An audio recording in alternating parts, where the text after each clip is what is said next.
I think people really enjoyed the NBA season this year because 100%. it was so unexpected. Okay, is this going to be good or bad long term? Yeah, maybe we're made for people, right? And like if things aren't working, you just say, we'll fix it in post. How's it going? Hey, it's been a while. Yeah, it's been a month since we last filmed. Yes. Andrew had a kid. My kid, yes. Yeah. You might have seen her on stream briefly. Yeah, we had a crazy live stream. We had a stream that also happened. I can't believe that happened. I know. I don't know how much we'll talk about, but that was pretty crazy. Yeah, I mean, it's kind of a good intro to what I wanted to talk about. Okay. Reading fast. Yeah. So what did we live stream? Well, for those who don't know, you can follow us on the channel. It's on the live section. We live streamed me reading a version of the Bible. And I think it ended up 15 hours, a little under 15 hours. A little less than 15 hours. Yeah, so I started like midnight. Don't ask me why I did it. I mainly did it because my wife was like, my wife was asleep and I wanted to like watch the kids so she could get a full night's rest. Dang. So then I got a chance to do that at midnight and then until 3 p.m. the afternoon after that. So you were reading while taking care of the kids. Yeah, thankfully she's a good baby. You know, She only cries when she's hungry or sleepy. So as long as I take care of all those needs. Dang. Yeah, at night. My wife watched during the day. So nice. Yeah. Whew, so why'd you do that? Why would you read for 15 hours straight? Why the Bible? Yeah, well, I put it in the description, right? It's like a lot of cool concepts and ideas to chew on in the Bible. That's true. I think I just wanted to challenge myself. I want to see if it could be done. It has been done before, but not quite in this way. Yeah. I think I was just thinking to myself, if I'm going to be up anyway, might as well do something something crazy. Do something crazy. I probably would have wanted to do it anyway, but here I can do it and entertain you guys. I'm not sure if anyone actually watched the whole 15-hour video, but if you did, man, thank you. But yeah, I just wanted to use that as like kind of a springboard to what I think the title of this topic is going to be. Something like counterintuitive or like something that doesn't seem like it'd be good at first, but actually is. Oh, okay. Reading fast. Okay. Reading fast. Yes, so you were. I didn't know this, but apparently I was reading really fast. Yes, you were reading very fast. I was just trying to get through it because I was tired and I had my baby crying in the background. So I was like, okay, I just got to finish this so I can, get back to life and stuff. But people were saying I read really fast, and I didn't quite notice that until towards Hebrews and yeah. I felt like I was getting faster even. Yeah, you might have. As I was reading. You might have because you're getting used to it. Yeah, I definitely wasn't reading as fast at 3 a.m. I was tired. But everyone was asking me like, did you even comprehend what you read? Right, yeah. Like, were you even able to understand like anything? Did you get anything out of the Bible? Right? Yeah, and as an observer, just listening to you in the background, no one could understand you. Yeah. You had to be reading the text. Right. And then you could kind of keep up with your pace. To know I'm not just making up gibberish. Yeah. And so it was that fast where like just passively listening, it was like, what are you saying? Which is why we kind of displayed the text on the screen. Not to like brag or anything, right? I'm just pointing out. No, it was really interesting that you were just reading fast. You didn't even know you were reading that fast. No, but as an observer, it was like, whoa, it's really fast. Well, I was also trying to conserve my breath. Yeah. At one point, I think at 3 a.m., I learned how to like speak while breathing in.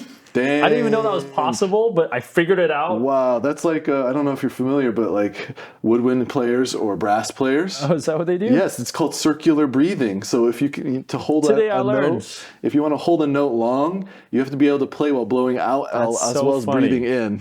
I did not know that. So you accomplished that while reading. I did it because I had to. It was out of necessity. Invention, that's pretty awesome. Right? Another necessity, yeah. Anyway, so reading fast. Did I comprehend anything? I think I did. Yeah? I think I did. I felt blessed by it. I felt like, you know what? This is something I'm glad I did. Now I can officially say I read the entire New Testament. It's on film. Dang, yeah. Sometimes you could like read the Bible, but maybe miss like a day or two of like your reading and be like, oh, did I actually read that part of my Bible? Now I know for sure. You for sure read every word. Yeah. Although it was, like a different version than my usual. Yeah, maybe in the future, ESV will give us permission. Who knows? But yeah, I got a lot out of it, and I think it was funny. Someone was mentioning in the comments, I think I was saying, it's kind of like when you want to memorize something, you would people say you should handwrite right. notes instead of typing. Yes. And I think I said something that maybe I made it up, but I guess it makes sense. I felt like I was memorizing more because I was putting in a lot of hard work and effort to try to keep up with each word. Like that took a lot of mental bandwidth and energy. Interesting. Yeah. Because you were focusing working hard, even though it was fast. Right. You were actually processing maybe more. Might have even been more had I just, read it normally. Yeah. Forcing myself to read fast was forcing myself to focus, which is forcing myself to, I guess, retain hopefully some of those words. That's really interesting. Yeah. Which runs contrary to popular belief, right? you would think that the slower you read, right, that means you are focused more. Right. But actually maybe not necessarily, especially these days, Yeah, maybe it's subconsciously or something. It's like in there somewhere. That's really cool. That's really interesting. Nice. But then okay, so I don't want to say, for sure, because I'm not about to read everything at that speed. I can't tell you how it would have been had I, just studied it on day in, day out for an entire year versus now. Can't say for sure if it's better. Sure. But I can't say it was useless either. I think it was actually, somewhat helpful. That was pretty cool. Yeah. Anyway, so that's the whole idea, contrary. Things that don't seem like it would be at first, but actually are good things or are different than they would seem at first. Yeah. Fast is actually a good thing if you're trying to retain information. Things work maybe different than you expect. Sure, different than you expect. Yeah. Okay. Interesting. Yeah. Or even not even just things, even just surprising situations in our world.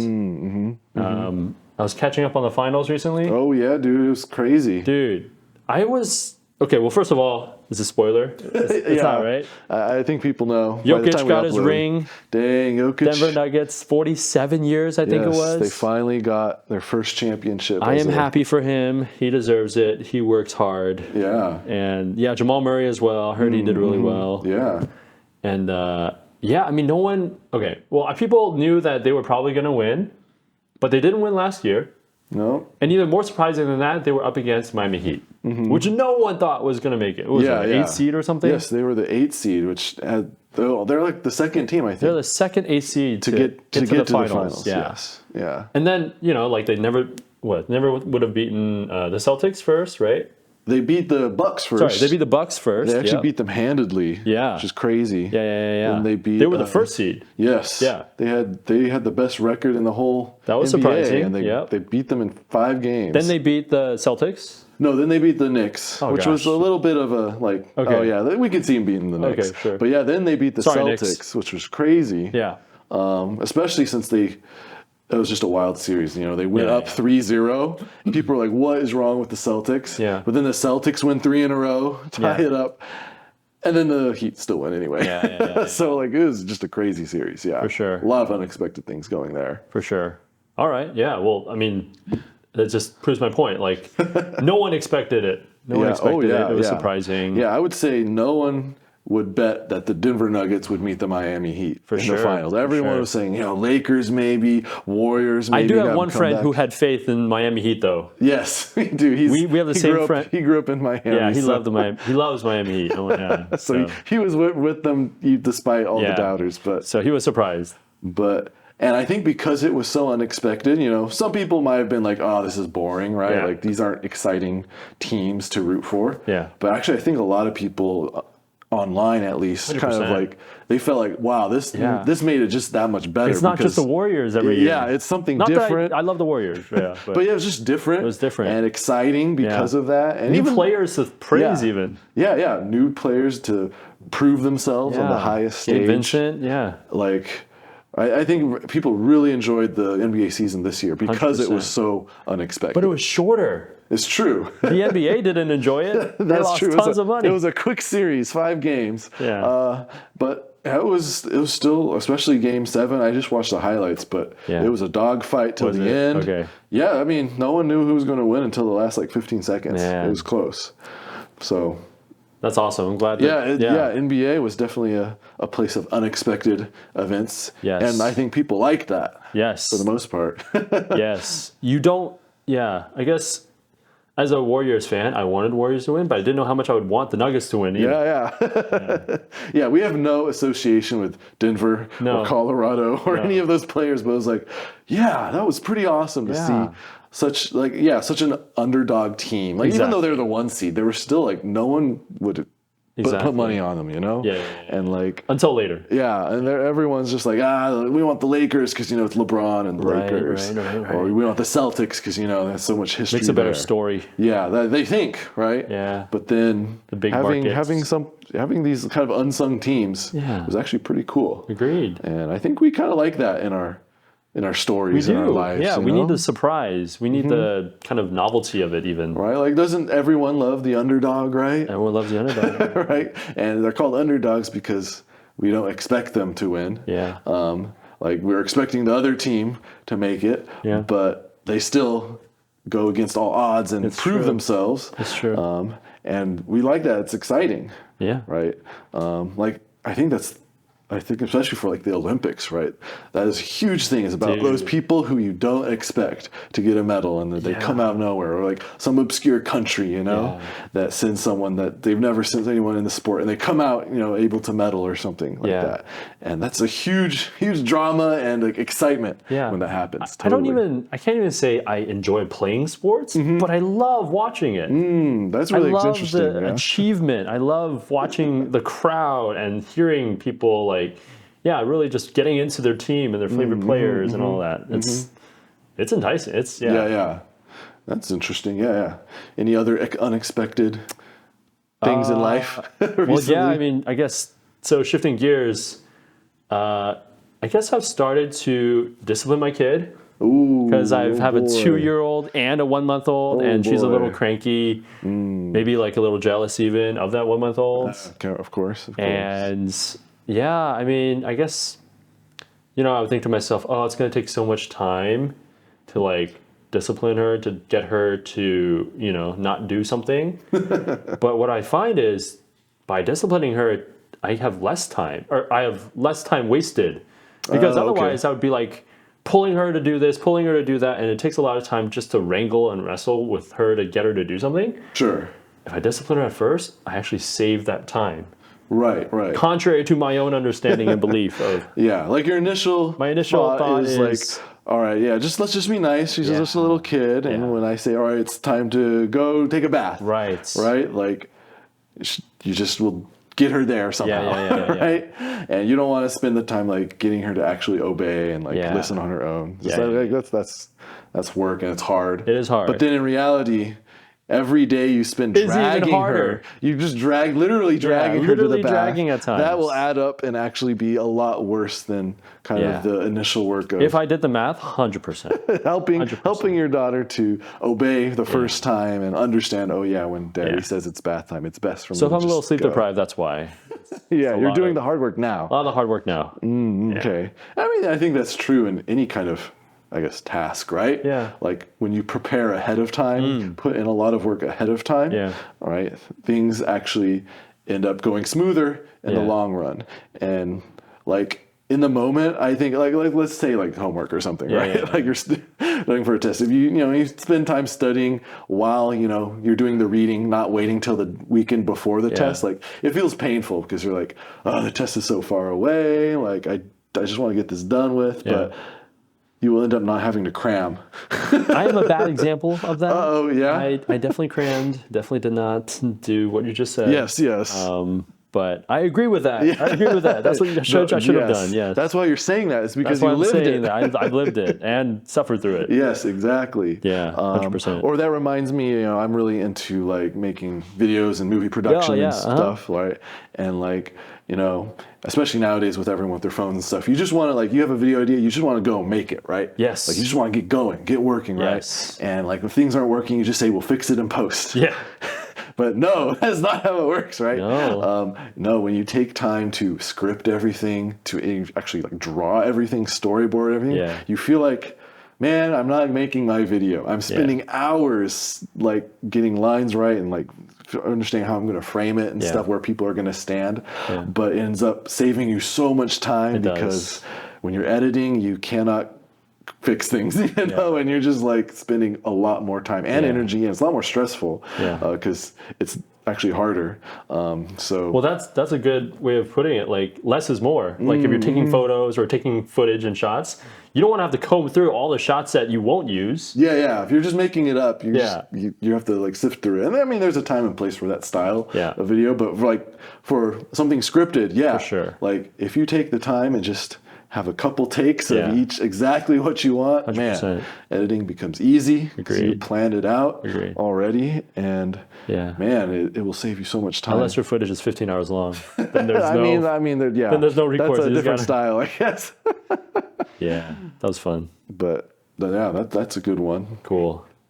Anyway, how about you? Before I get into one other one, do you have something like that is on your mind? Something that you didn't expect was going to be the case, but, you know, it was surprising in a counterintuitive way. Yeah. Let me think.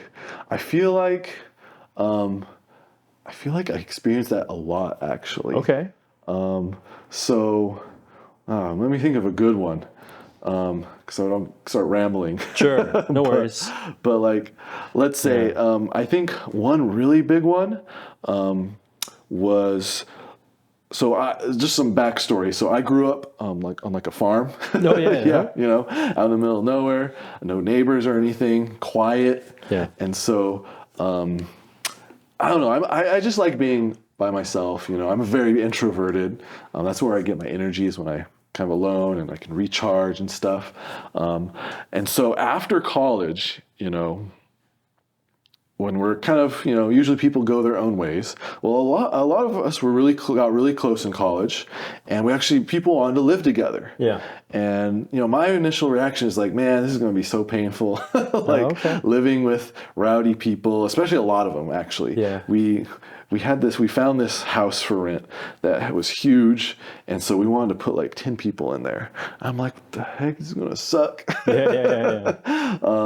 And so my initial, you know, intuition is that, man, this is going to be really miserable, but I just got to stick through it to be a nice friend, you know, help people out. I mean, it's nice to live with friends, but man, I need my space, I need my time, privacy. Yes, privacy. Yeah. But my actual experience was just so different.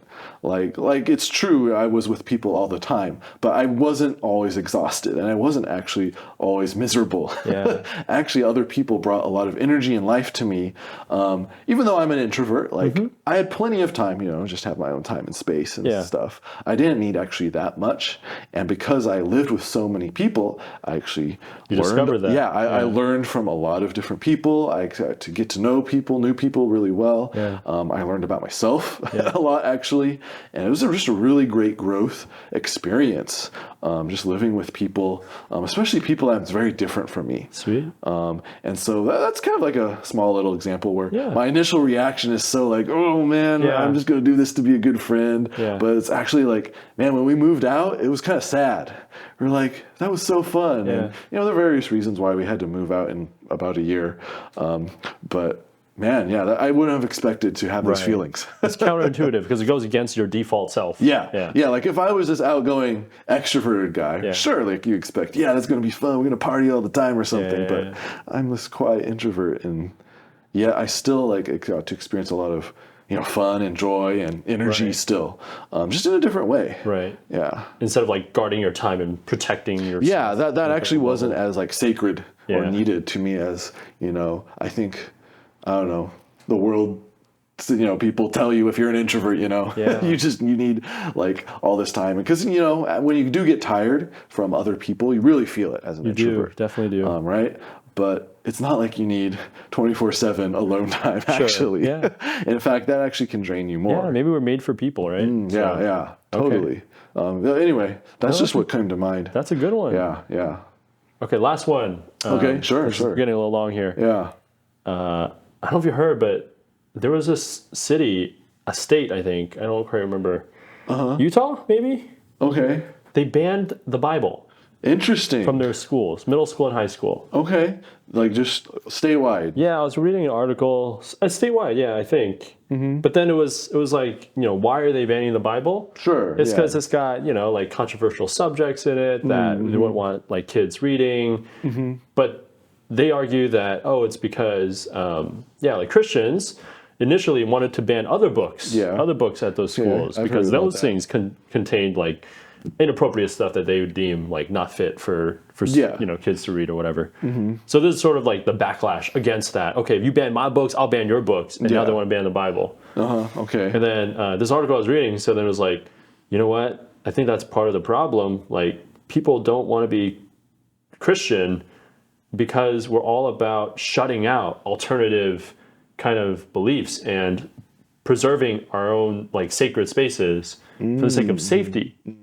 And so there's... Can you give it like an example? Sure. One example, I think a lot of young people feel like we're against media. Who's we? Sorry, Christians. Okay. Saying like Christians are against media, and that's one of the reasons why young people don't want to stay Christian when they go off to college and things like that. That's just one example that this article cited. Yeah. And so, just as an off, like I when I was growing up, I heard like a lot of Christians would say like you can't read and watch Harry Potter, for example. Yeah. And so like that's kind of like in that vein, right? Witchcraft, like, right? Yeah. It's like these religious people are like really against this one particular thing. Got it. And so as a kid, you're like, but all my friends, and like there's nothing wrong with this, what the heck? And so when you grow up, you're like, man, I'm not going to follow this religion. Yeah. If anything, it's almost dangerous for that religion. Like if you're a Christian and you want to stay Christian, being the kind of person who fights against like Harry Potter, for instance, might make that person less Christian or not want to still believe really later on. Yeah. What they're doing, which they think will protect their community or their values, is actually endangering it counterintuitively because like people are rebelling. Right. Yeah, which is like, I don't know, like a kind of classic example, even like, I don't know, say politically, right? Right, when you have an oppressive government, does that get people to fall in line more? No, it actually, long term, it ends up falling apart more likely. Oh, okay. Yeah. So it doesn't actually change the values, though. No. It's whether people want to follow those values. Right. Like for instance, Harry Potter. I didn't grow up Christian, so I read Harry Potter. But it's not like, I don't think it's actually promoting witchcraft as far as I can remember. Yeah. That's not to say all Christians like were against it. But I heard of some people who were Christian and their parents were like, no, you can't read that. Just wizards and witches. Oh no. Yeah. So I guess with all these things, like this just takes time to sift through, right? It takes time to takes discernment, right? To be like, okay, is this going to be good or bad long term overall, not just in this very moment? Because when they ban those books in those moments, hey, I don't like this book. They think they're like doing something. They think really they're doing something good, something that's going to protect, but maybe that actual action led to something more dangerous, like people feeling like they don't have their ideas challenged, my ideas can't be challenged. If I hold this belief, I'm intellectual or whatever it may be. And so that actually leads to people walking away from the faith. So anyway, just want to bring that up because I've been reading the Bible. You did read a lot of it. Don't want the Bible banned. I like the Bible. You like the Bible. No, that's really interesting. Just to, I guess end it. I think that's actually a very relevant idea in this present age, because if you just look online, right, every kind of online community, right, is kind of like that, where they're just, we know them for what they're against, right? We know this political party is against this and this political party is against that, and they're very much like trying to protect their little domain, their community, by really being against things. But as you point out, that could actually be the end of those groups long term. That's right. Right? Because man, like people are going to feel like either oppressed by that because they want to like at least consider other ideas, or say some other idea challenges them and they can't. They just blindly follow this. So they don't understand why they were told to value that. They just will decide to change their mind, because it's not to say like a group being against something's wrong, right? Like that's how you define your values, right? Being against something is totally fine if you know the reasons, right? And I think in this day and age, no one thinks about the reasons. They just kind of blindly follow their in-group, like, oh yeah, that's the group I follow, so I'm just gonna stand up on the left and the right, because we're not political or social or anything. Heck, even your sports teams. Oh yeah, there you go. right? Like they just blindly follow. Oh yeah, that's my favorite. I'm looking player. at you, Miami Heat. No, they're like, that's my team. I don't care about the reasons. Yeah, they're the best for X, Y, and Z. Yeah. Rather than having a nice discussion about it. Yeah. And we on our channel, we want to have discussions about. We chew on ideas. Yes, we want to be able to chew on any kind of idea. Yeah. Right. There's great flavor found in all sorts of ideas. For sure. That doesn't mean that they're all right or they're all wrong. Right. But we want to figure out what's right by actually talking about it. Finding something worth chewing thinking about it. Yeah.